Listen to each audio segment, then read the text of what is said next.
नमस्कार बंधुरा स्मृतिरेखास क्रिएशने आपनादेर सबाइके स्वागत जानाई।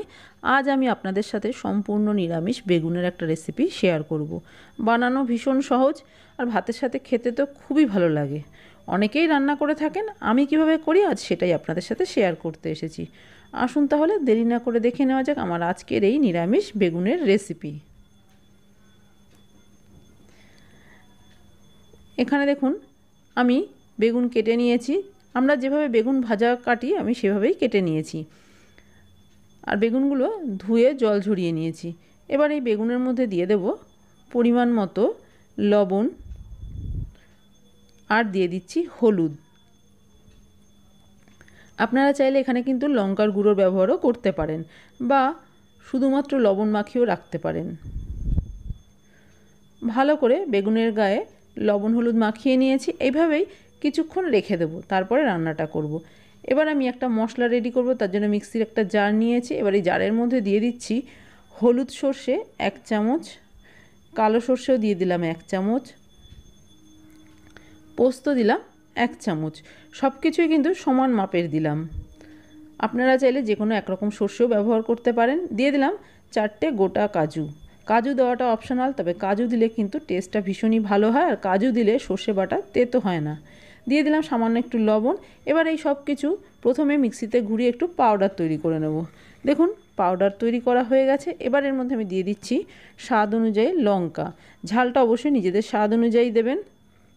আর দিয়ে দিচ্ছি টক দই। এখানে আপনারা দইয়ের পরিবর্তে জল দিতে পারেন, পরে দইটা ব্যবহার করতে পারেন। আমি একবারেই দই দিয়ে একটা পেস্ট তৈরি করে নিচ্ছি। কড়াই খুব ভালো করে গরম করে নিয়ে এর মধ্যে আমি দিয়ে দিচ্ছি সর্ষের তেল।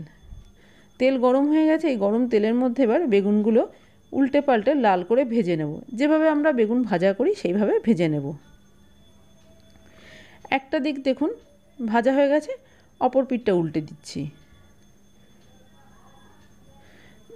উল্টে পাল্টে দেখুন বেগুনগুলো দুদিকটাই কিন্তু ভেজে নিয়েছি। এর থেকে বেশি আর ভাজবো না। এবার এই ভেজে নেওয়া বেগুনগুলো একটা অন্য পাত্রে তুলে নিচ্ছি।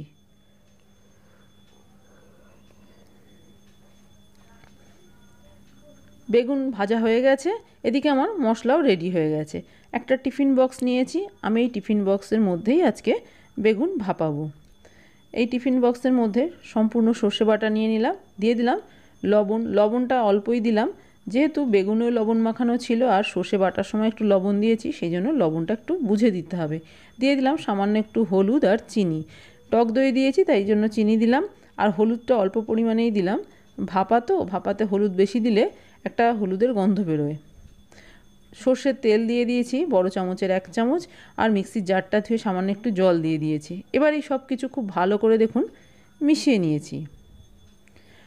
লবণ মিষ্টিটা একটু চেক করে দেখে নেবেন যেন ঠিকঠাক থাকে। এবার এর মধ্যে দিয়ে দিচ্ছি ভেজে রাখা বেগুনগুলো। বেগুনগুলো দিয়ে উল্টে পাল্টে সর্ষে বাটার মধ্যে ভালো করে মাখিয়ে নেব। প্রত্যেকটা বেগুনই কিন্তু এইভাবে সর্ষে বাটার মধ্যে মাখিয়ে নিতে হবে।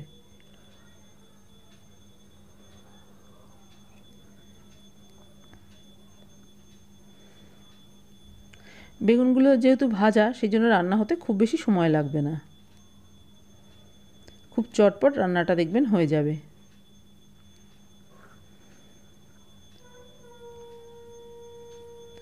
প্রত্যেকটা বেগুন দেখুন এইভাবে সর্ষে বাটা দিয়ে একটু ভালো করে মাখিয়ে দিচ্ছি।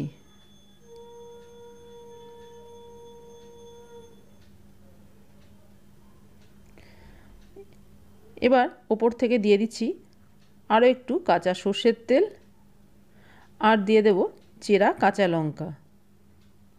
এবার ঢাকা দিয়ে 10 মিনিট এইভাবে রেখে দেবো, তারপরে আমি এটা রান্না করব। 10 মিনিট হয়ে গেছে। কড়াইয়ের মধ্যে দেখুন কিছুটা জল গরম করতে বসিয়েছি। জলটাও বেশ গরম হয়ে গেছে। এবার এর উপরে একটা খাওয়া রাখার স্ট্যান্ড দিয়ে তার উপরে টিফিন বক্সটা বসিয়ে দিলাম। দেখুন জলটা কিন্তু আমি একদম নিচে দিয়েছি, মানে টিফিন বক্সের ওপরে যেন উঠে না আসে, তাহলে কিন্তু জল টিফিন বক্সে ঢুকে যাবে। এবার ঢাকা দিয়ে 8 থেকে 10 মিনিট গ্যাসের ফ্লেমটা মিডিয়ামে রেখে রান্না করে নিয়েছি। এবার ঢাকনাটা খুলে একটু দেখে নিচ্ছি। তবে এখন টিফিন বক্সটা খুবই গরম, সেই জন্য এখন হাত দেওয়া যাবে না। যখন হাত দিতে পারবো তখন আমি কড়াইয়ের থেকে টিফিন বক্সটা বার করে আপনাদের দেখাচ্ছি। দেখুন টিফিন বক্সটা এখন একটু ঠান্ডা হয়ে গেছে। এবার ঢাকনাটা খুলে একটু দেখিয়ে নিচ্ছি। খুব সুন্দর ঝাঁঝালো কিন্তু একটা গন্ধ বেরোচ্ছে। ওপরটা দেখে একটু ড্রাই মনে হচ্ছে, তবে একটু নাড়াচাড়া করলেই কিন্তু একদম ঠিক হয়ে যাবে। যেহেতু ভাপা নাড়াচাড়া করা হয়নি সেই জন্য তেলগুলো নিচে চলে গেছে। এবার এই বেগুন ভাপা গরম গরম ভাতের সাথে সার্ভ করে দেবো। তৈরি হয়ে গেছে আমার আজকের নিরামিষ বেগুন ভাপা। খুব সহজ, চটপট হয়ে যায়, খেতে কিন্তু গরম ভাতের সাথে অসাধারণ লাগে।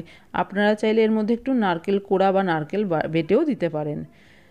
নারকেল দিলেও কিন্তু খেতে খুব ভালো লাগবে, তবে এভাবেও খেতে দারুণ টেস্ট হয়। আমার আজকের এই নিরামিষ বেগুন ভাপার রেসিপি আপনাদের কেমন লাগলো বাড়িতে করে দেখতে পারেন। ভালো লাগলে একটা লাইক, শেয়ার, কমেন্ট করবেন। আর আপনি যদি আমার চ্যানেলের নতুন বন্ধু হয়ে থাকেন তাহলে আপনার কাছে একটাই অনুরোধ, আমার চ্যানেলটা সাবস্ক্রাইব করে আমার পাশে থাকার। আপনারা সবাই খুব ভালো থাকবেন। আপনাদের সাথে আমার আবার দেখা হবে অন্য কোনো নতুন ভিডিওতে, নতুন কোনো রেসিপির সাথে।